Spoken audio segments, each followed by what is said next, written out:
All right, good morning, guys. Like you said, my name is Tyler Efland. I am the Director of Development for Officials here in Columbus. In the back, we have Joe Raybeck. He is our Director of Officials for our local association. Both have a pretty good amount of experience in a wide variety of ages, so we've got to see a lot through the years. We work with a lot of younger guys now trying to increase our youth officiating and their development, because there's definitely a large need in this country.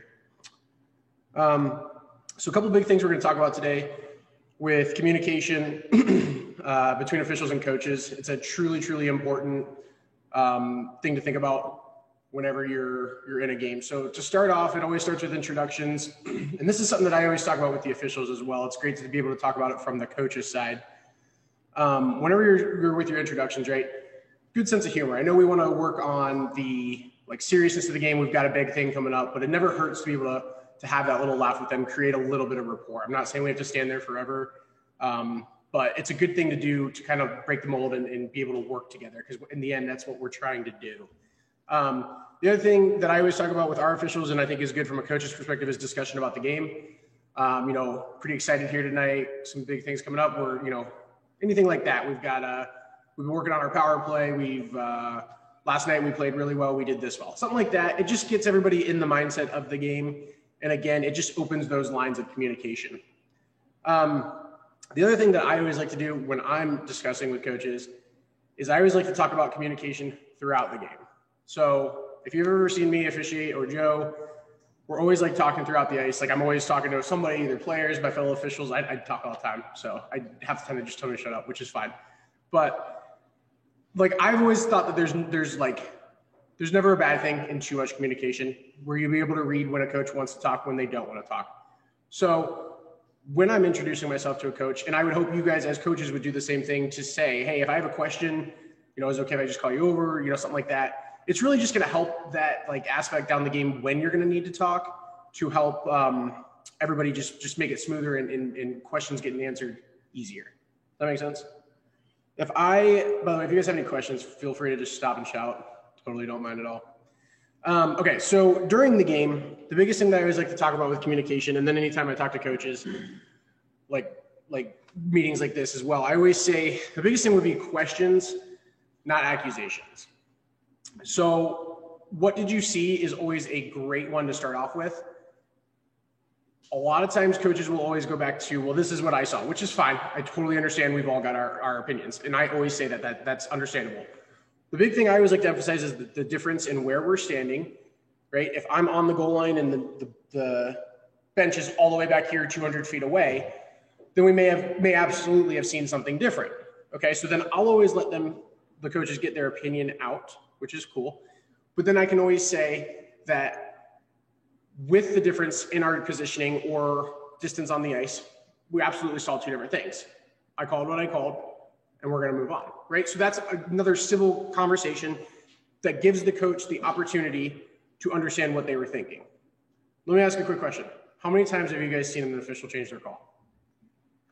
Have you? 0? Oh, I thought you were raising your hand. I was like, oh, I want to know who that is. That would be very interesting. So, yeah, I know that's the hard part. And I've been on the other side too. So I can 100% understand where all you want to do is have them change their call. But it's more than likely not going to happen. And the thing I always recommend to coaches is to save that rapport for down the line when you may need it more. That also comes into the fact regarding tone. We can absolutely have a very civil conversation. You can be upset with me and your tone can continue to increase, because I do it too when you're in the heat of battle. What it comes down to is getting your point across verbally, but not being verbally assaulting. Does that make sense? So if I'm going to say to Joe in a really upset tone, Joe, that was just the worst call I've ever seen. I'm not sure what was going on, right? I'm getting a little bit more mad. I'm a little bit more aggressive with him. Versus, Joe, come on, what are you doing? What did you see there? Right? So there's that difference in understanding it and when to use it. If you're the aggressive tone all the time, do you think anybody's going to want to come over and talk to you? Because I certainly don't. I try to avoid that. Now, I'll try to lighten it up a little bit, but Doesn't mean you have to have the soft tone all the time either, right? Again, we're in a competitive hockey game here. So if we're going to do both, then we have to be able to pick our times to do it, to create that community, or to keep that communication and keep that rapport. That makes sense? The last thing I always like to say during the game is agree to disagree. It is okay to understand that we saw two different things as officials and coaches, because in the end, the official's job is to do what's best for the justice of the game. The coach's job is to do what's absolute best for their team. So when we don't come to a consensus, that's okay, because later on down the game, we probably will.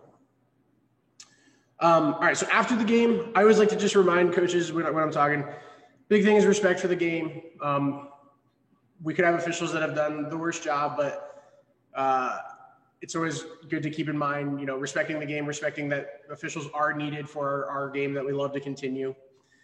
Being the bigger person, this is something I mentioned to the officials as well. If you know that you have had the worst game, or if a coach has just been extremely like disrespectful or just really hard on you the whole game, doesn't matter. At the end, you still try to be respectful. You still, you know, shake hands, congratulations, or, you know, anything like that after the game. And then maintaining respect, both officials and coaches. We've all been in those situations. We've all seen those videos on YouTube where things get a little heated after the games. So keeping that respect that we've had throughout is always important from our side as well as the coach's side. All right, I know that was a lot. So does anyone have any questions?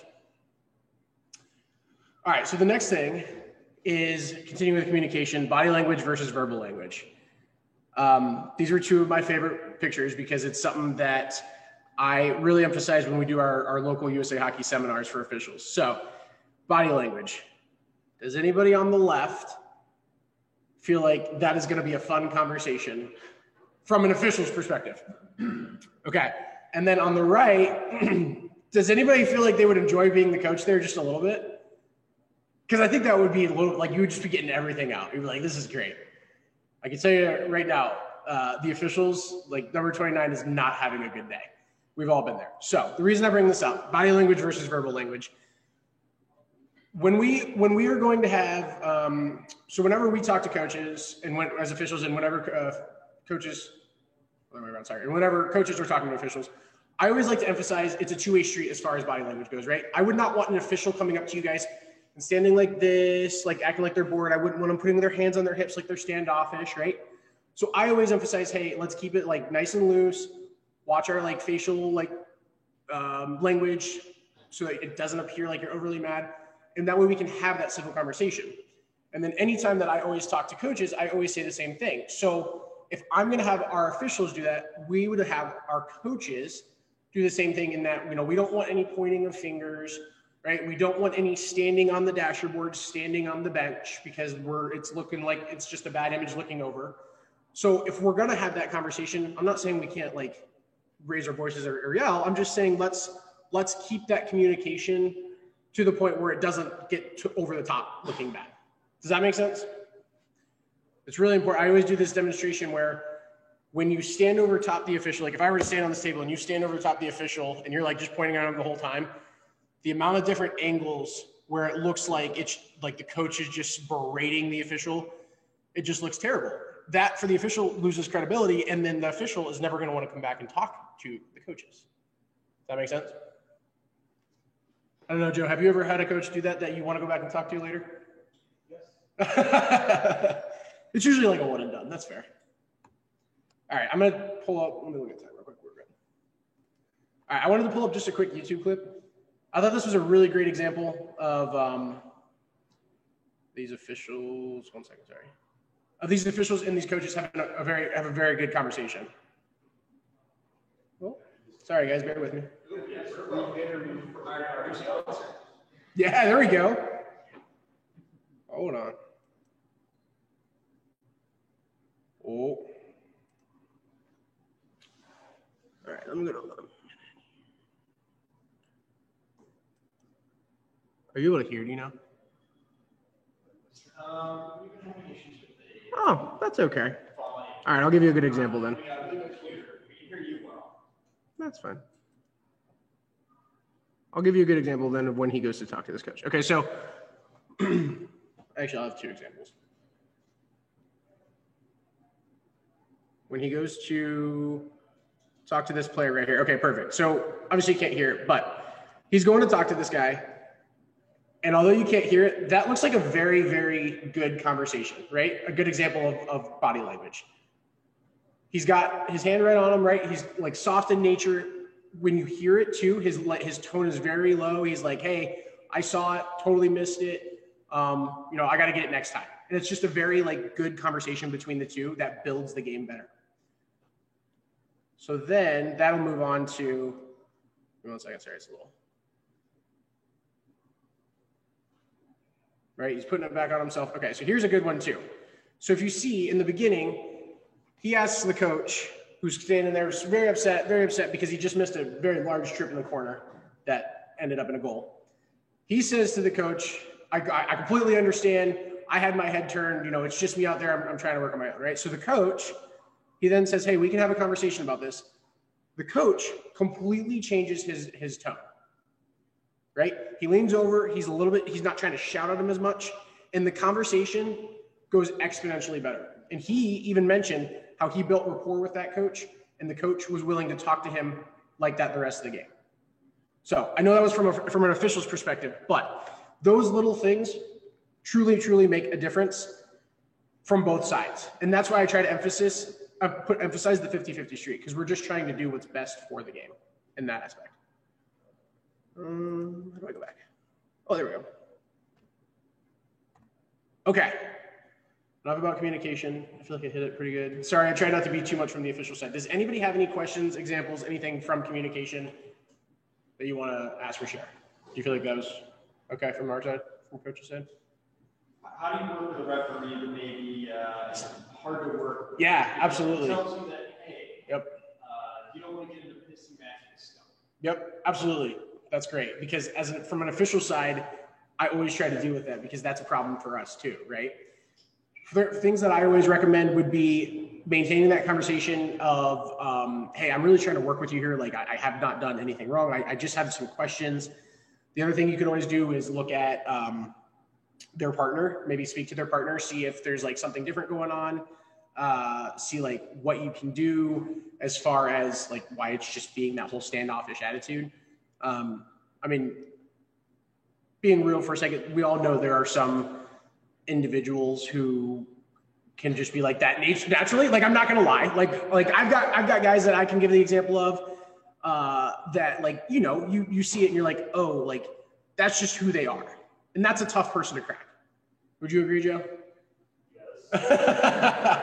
Yeah, I would say, because it's one of your points about the introduction before the game and stuff and that. Absolutely. And the vast majority, that happens. Yep. But there are some folks that absolutely are just crusty, and you're like, this is going to be a good game. That's exactly right. That's exactly right. And I would say to that point, for youth hockey, I always, when I speak to our local coaches, I always encourage them to please reach out to us as the Officials Association. I'm not saying that's like a tattletale thing, but I'm not there. Like, I'm working other games at other rinks throughout the weekend. So I need to know what's going on. And if it's something that is as simple as that, that can be a conversation of, hey, this is just a simple fix, and this is what they're thinking the moment you come out on the ice. Like, when you just don't really have that true conversation, and it's really kind of changing their demeanor, or their willingness to like work with you. Does that make sense? Because I've absolutely had it too. I mean, I've worked with those partners. Like, I always go and just like, I'll say something to the coaches, like 30-second conversation. I always try to get them to laugh at something, right? And then we move on. And that just changes it. But I've had those partners too that are like, I'm not even going over there. It's like, well, why? You know? Changes it a little bit. So do you have any advice for that, Joe? I'm still trying to crack that code. The only thing that I'll say is this, and I learned this a long time ago. I've been doing this now for 29 years. It doesn't matter what game I am doing. When I step out on a fresh sheet of ice with any two teams that are going to be playing, you're basically getting a fresh 36 or a fresh 45 minutes. I couldn't care less what happened between us in the last game, or 2 games ago, or if we've had an argument, because my job is to give you the best officiated game that I can do for that game only. I don't want to rehash ancient history because it's not going to affect the outcome of that past game, and it certainly is not going to affect the outcome of this game that I'm going to be working on right now. But it's also very hard to go out there and, be instantly told, well, you screwed up last week. Well, here we go. Right.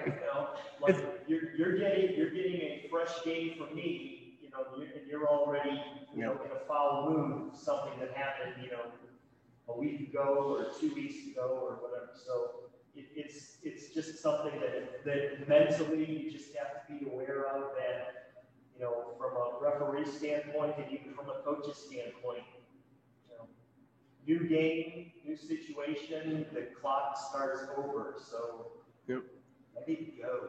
Yep. So if it doesn't work on your spouse, I'll bring it to the Ring nationals. I have a great relationship with my spouse, so I come to the ring. So. Thank you, Joe. Yeah, I appreciate it. All right, so changing subjects. We wanted to go over the 2021, 2020 through 2025 rule changes.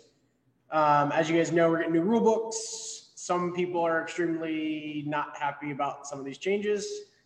We as officials did not make them. We are just asked to enforce them. I don't necessarily agree with them either, but I wasn't in that meeting to vote yay or nay. So here are the big ones. These are not all of them. I just took the most really significant ones. For the record, there are 11 pages of changes to the rule book. That is correct. That is correct. It is brutal. It is. If you have not gotten your book, it is a very simple Google as well, 2021 through 2025 USA Hockey rule changes, and there is a giant PDF there already. You can go download the rule book at USA Hockey. That's true too. You have to be an official. Yep. You can go to USA Hockey officials rule book, download, and you have the same rule book that we're working on. A lot of the rule changes, I will say, are cosmetic and English in nature this year. It's just hard to get through all of the changes. Yep. And I do agree. So the first one, we're going to review the assess the game misconduct after 4 penalties. So instead of 5, and that's within the same game. And then a coach receiving a game suspension after 12 penalties, not 15 now. Periods 12 minutes or less. Minor penalty, it's going to be 1 minute. Minor penalty, or should be 1 minute and 30 for 12 to 17 minute period games. And then 2 minutes for 17 minutes or greater. So let me talk real quick about the second bullet here. This is merely. Do you mind if we get you going up there? Oh yeah, come up here. My bad. Or the second chair. We're fine.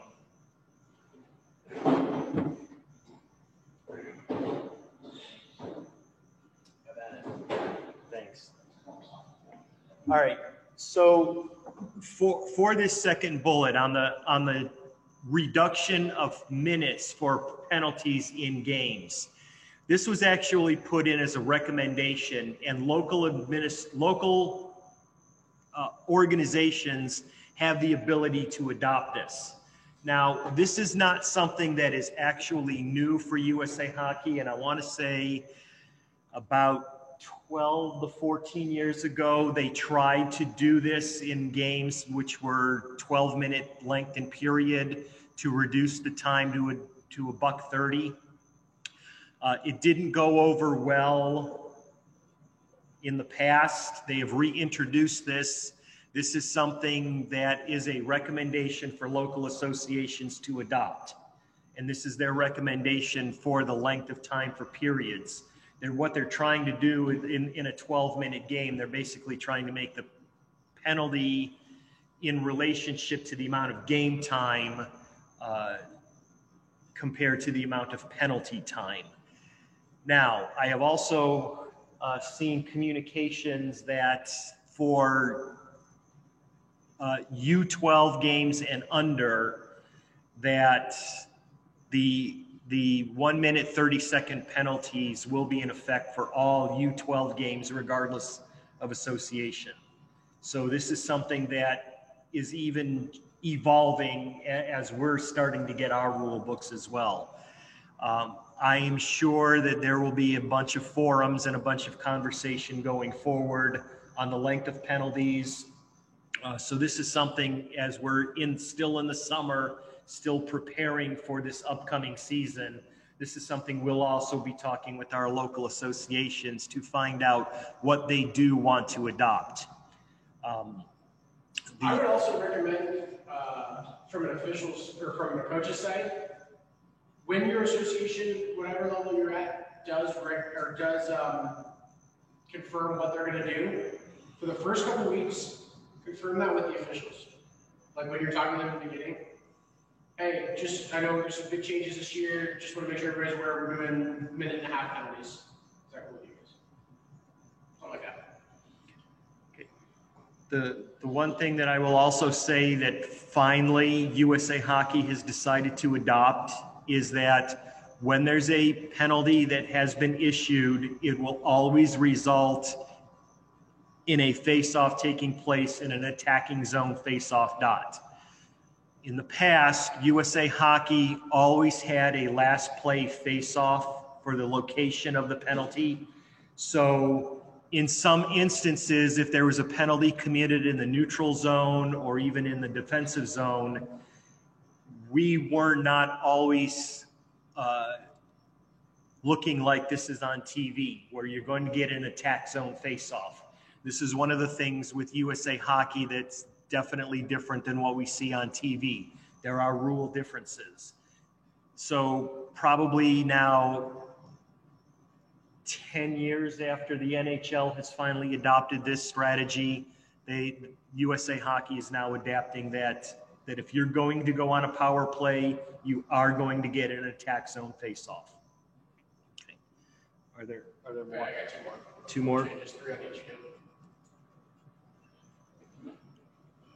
So the next one's going to be a game misconduct for a second incident involving a verbal abuse by a team official. Hopefully we don't have too many of these, but beforehand it used to be you would give a game to the head coach or whoever the coach was, right? And then our protocol restarted. So then we would do a bench minor into a game again, like if the assistant coach started. Now it is straight into a game misconduct if it's still in the same continuation or same part cycle of abuse. Does that make sense? I know it's a little bit confusing.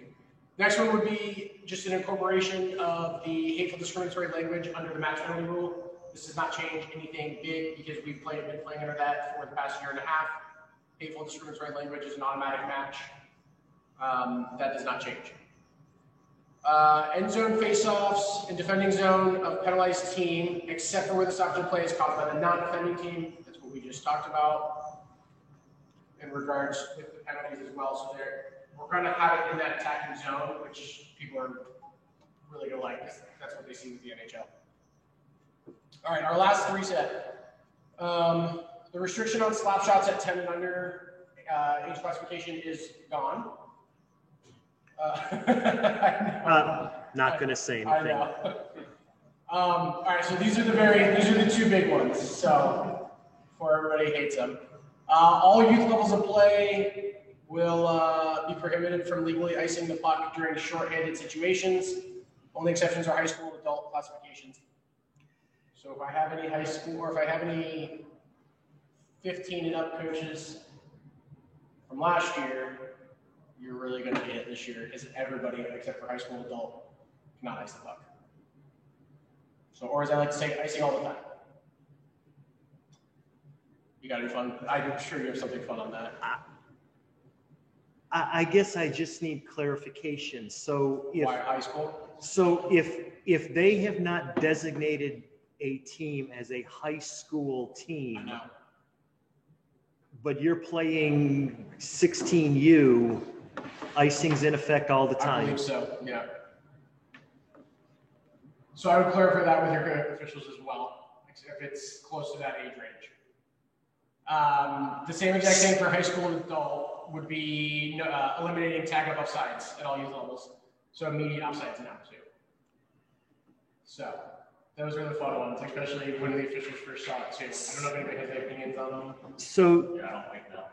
well, so this is what I will say. I don't really know sometimes what USA's official stance is, because when we took out the tag up offside rule, I want to say it was like 2005, the focus on that was to be able to develop skills with your defensemen. And so from like 2005 through 2013, tag up offside was completely eliminated from a youth perspective.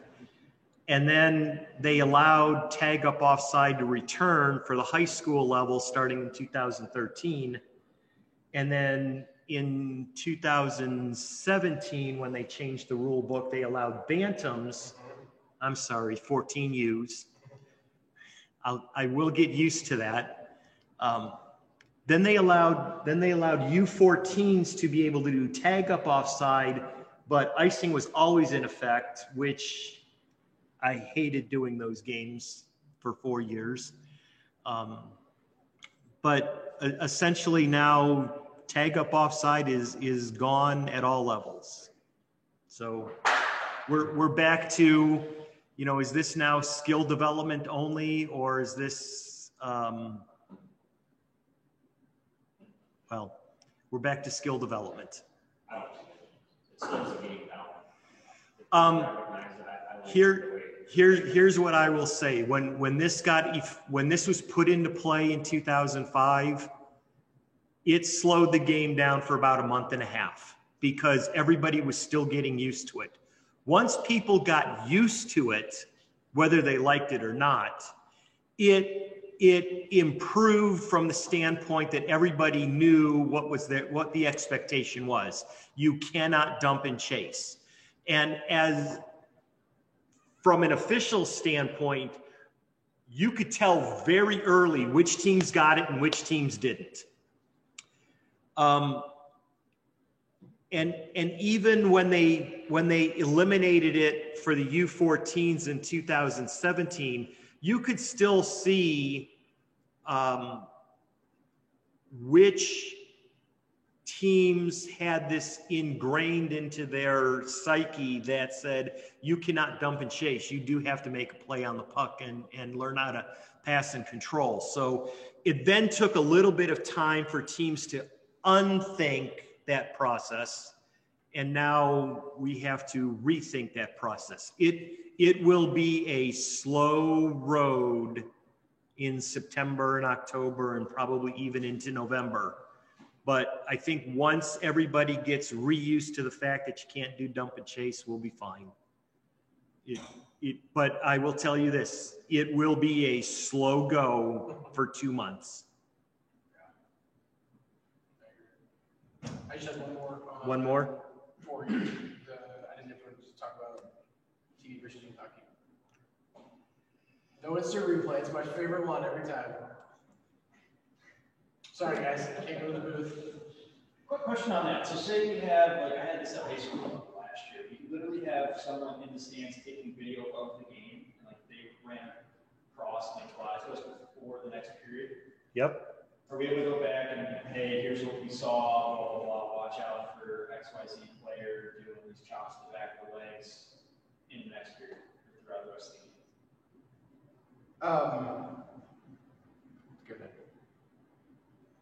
You can. I was gonna say you can. I don't know. I mean, sure. Here.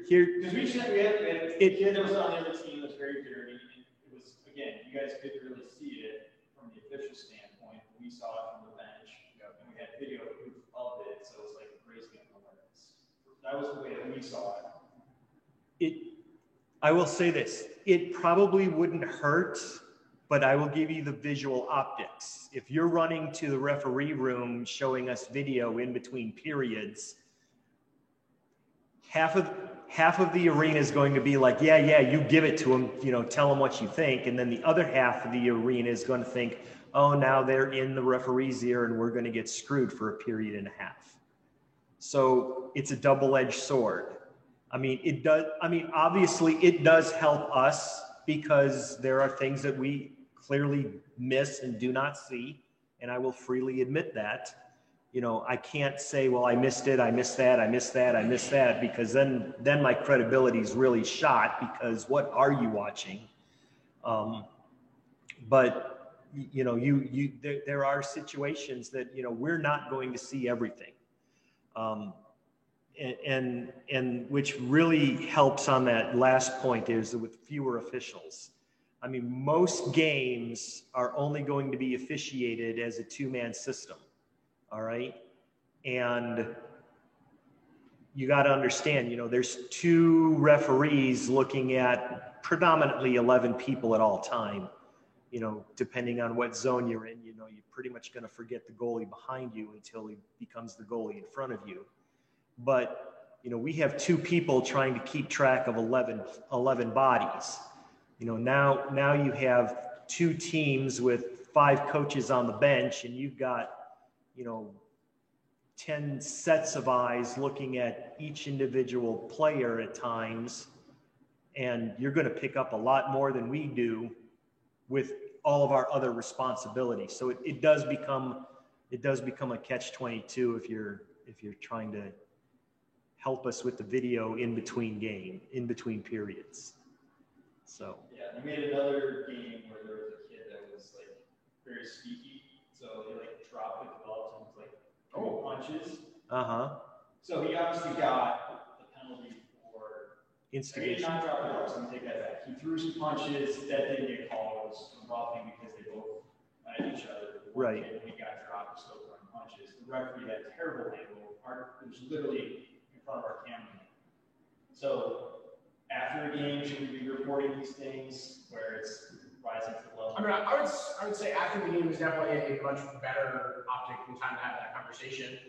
I mean, or is there no point to it because the game's already done? There's nothing further that's going to come from the incident, or is that an incident that would be something that should be raised? I will say this: after the game is much better, and this is why, because we do have monthly meetings with our association that we do bring up video clips. You know, not only of things that are what we consider to be good calls or good angle or good position, but then we also bring up situations of, in a situation like this, these are some of the things that you have to look for.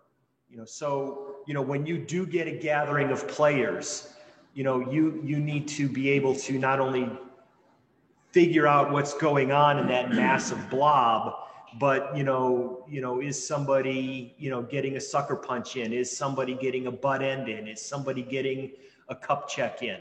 You know, these are things that you have to be paying attention to. It's not always, you know, from the neck up. It's, you got to look at the whole entire, you know, situation.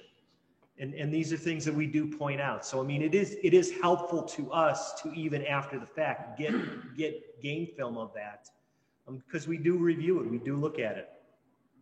Yeah, it can be something as simple as just us emailing them, hey, let's go over this. I've done that many times on specific clips. This is what I saw. This is how we should handle this a little bit differently. When you say you're looking at specific clips from games your team's officiated, or either that or like, so I always encourage to our coaches, like we've got like our youth centers, travel centers, all that. If we've had an issue, I always encourage them to reach out and like bring it to us so that we can review it. We use LiveBarn, so I will clip a lot of stuff. I also have the officials reach out to us specifically if something happened, or if they, you know, hey, coach brought this to my attention, I didn't see it, can we take a look at it? I'll go pull a specific clip from LiveBarn, and that's when we'll do it too. So we try to do it as like a development education piece. I think that's a really important piece too. I'm not sure everybody's from Columbus or not, but if you are, reach out to us if you have questions. If not, your local association, referees association, work with them. See if they, you know, it's something that they can review or you know, discuss further. While the call may not get changed, I mean, it won't get changed after the fact, it's good for the future. And that's a good point regarding LiveBarn, because when it first got implemented in the rinks here in town, you know, we thought, holy cow, this is going to be absolutely terrible. However, what we have discovered is that when situations do occur, we can then go back and review that film. We can clip that film. We can demonstrate, you know, and again, this is the same thing. We can say this is either good position, good call, or these are things that you have to be aware of and look out for, you know.